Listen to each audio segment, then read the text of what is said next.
Good morning, Radhe Radhe, जय श्री राम। स्वागत है आपका अपने निजी कोचिंग क्लासेस के अंदर। तो आज अपना टॉपिक है हिंदी से संबंधित, यानी हिंदी के व्याकरण से संबंधित और कुछ साहित्य के प्रश्न हैं जो एग्जाम की दृष्टि से महत्वपूर्ण है। और ये सभी प्रश्न first grade, second grade read में पूछे जा चुके हैं और आगे जो भी परीक्षा होगी उसमें यहाँ से आपको प्रश्न देखने को मिलेंगे। तो अपना फर्स्ट क्वेश्चन है कि संधि का शाब्दिक अर्थ क्या है। यानी संधि का शाब्दिक अर्थ क्या है? गुण, मेल, अव्यय, जाति। तो संधि का शाब्दिक अर्थ है मेल, क्योंकि संधि है दो वर्णों के मेल से बनती है। यानी जब संधि शब्द है तो ये दो वर्ण होते हैं, उन वर्णों में जब विकार उत्पन्न हो जाता है तब ही हम संधि कहेंगे, नहीं तो संधि नहीं कहा जाता उसको। जैसे ए धन प्लस में ए, तो इसका आ बन जाता है। तो इसी प्रकार शब्दों वर्ण के मेल को ही संधि कहा जाता है। तो अपना राइट आंसर है option number B. Next question है, दोहा कोश के रचयिता कौन है? लुईपा, जोइंदू, सरहप्पा, कन्हप्पा। तो अपना राइट आंसर है लुईपा। सॉरी, लुईपा नहीं है, अपना राइट आंसर है ऑप्शन नंबर सी, सरहप्पा। यानी क्योंकि सिद्धों में सबसे प्रथम सिद्ध भी यही है, सरहप्पा। तो नेक्स्ट क्वेश्चन है अपना, सांच बराबर तप नहीं, झूठ बराबर पाप, इस पंक्ति के रचयिता कौन है? कबीर, जायसी, मीरा, रसखान। तो अपना राइट आंसर रहेगा ऑप्शन नंबर ए, कबीर। और कबीर का जन्म कब हुआ था? यानी कबीर का जन्म है वो 1398 ईस्वी में हुआ था और उनकी मृत्यु है वो 1520 ईस्वी में हुई थी। और ये निर्गुण भक्त के कवि माने जाते हैं। तो अपना नेक्स्ट क्वेश्चन है, दोहे और रोले को क्रम से मिलाने पर कौन सा छंद बनता है? हरि गीतिका, कुंडलिया, सवैया, बरवई। तो अपना राइट आंसर है कुंडलिया।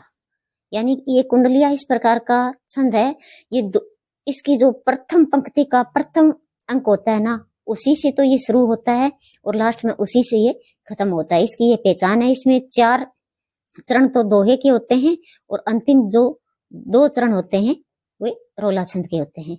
तो अपना नेक्स्ट क्वेश्चन है, किस वाक्य में क्रिया वर्तमान काल में है?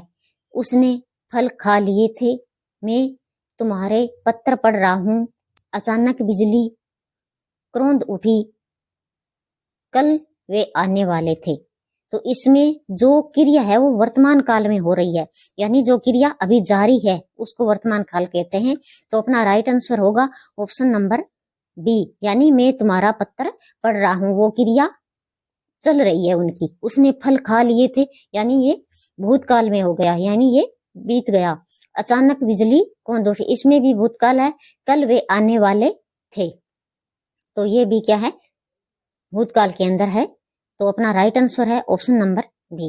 नेक्स्ट क्वेश्चन है, स्वकीय का विलोम शब्द क्या है?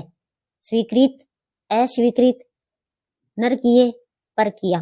तो स्वकीय का विलोम शब्द है परकीय, ऑप्शन नंबर 4। नेक्स्ट क्वेश्चन है, रामचरित मानस का सबसे बड़ा कांड, यानी किष्किंधा कांड, अरण्य कांड,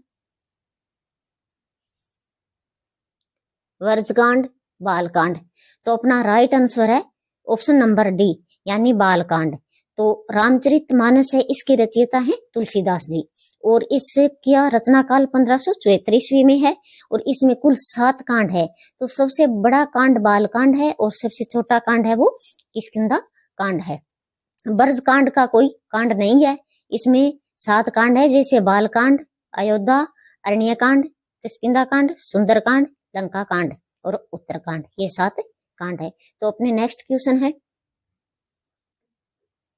हिंदी गद्य का जन्मदाता किसको माना जाता है? प्रताप नारायण मिश्र, महावीर प्रसाद द्विवेदी, भारतेंदु हरिश्चंद्र, बालकृष्ण भट्ट।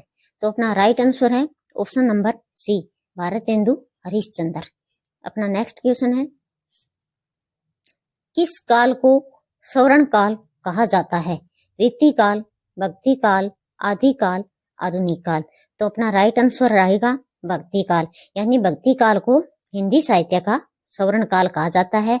और हिंदी साहित्य का स्वर्ण काल किसने कहा था? तो अपना आंसर रहेगा जॉर्ज ग्रियर्सन। नेक्स्ट क्वेश्चन है, सूरदास के गुरु कौन थे? रामानंद, मध्वाचार्य, रामदास और बल्लभाचार्य। तो अपना राइट आंसर रहेगा ऑप्शन नंबर डी, बल्लभाचार्य। और आज का अपना अंतिम क्वेश्चन है, कामायनी किस प्रकार का ग्रंथ है? यानी ये खंड काव्य है, मुक्तक काव्य है, या महाकाव्य है, या पर चंपू काव्य है। तो अपना राइट आंसर रहेगा ऑप्शन नंबर 3, कामायनी महाकाव्य है। और कामायनी का रचना काल है वो 1935 ईस्वी है। कितना है? हमें ध्यान रखना है 1935 ईस्वी। और इसमें कुल सर्ग पूछे जाते हैं, तो कामायनी में 15 सर्ग हैं। और कामायनी के रचनाकार हैं वो जयशंकर प्रसाद हैं। पहला सर्ग है वो चिंता है, और अंतिम है वो आनंद है। कई बार इसमें क्रम पूछ लेते हैं कि कामायनी का कौन सा, जैसे श्रद्धा दे दिया तो श्रद्धा का क्रम कौन सा है। तो इस प्रकार से प्रश्न यहाँ से पूछे जाते हैं। नेट वगैरह में तो इस तरह के प्रश्न बहुत ज्यादा आते हैं, और फर्स्ट ग्रेड में भी पूछ लेते हैं। तो कामायनी में हमें ध्यान रखना है कि पहला चिंता है, फिर चिंता, आशा, श्रद्धा, काम, वासना, कर्म, लज्जा, ईर्ष्या, ईड़ा, स्वपन, संघर्ष, निर्वेद, दर्शन, रहस्य और आनंद। इस प्रकार ये 15 सर्ग हैं। तो आज का हमारा वीडियो है यहीं तक। मिलते हैं नेक्स्ट वीडियो में, तब तक के लिए धन्यवाद।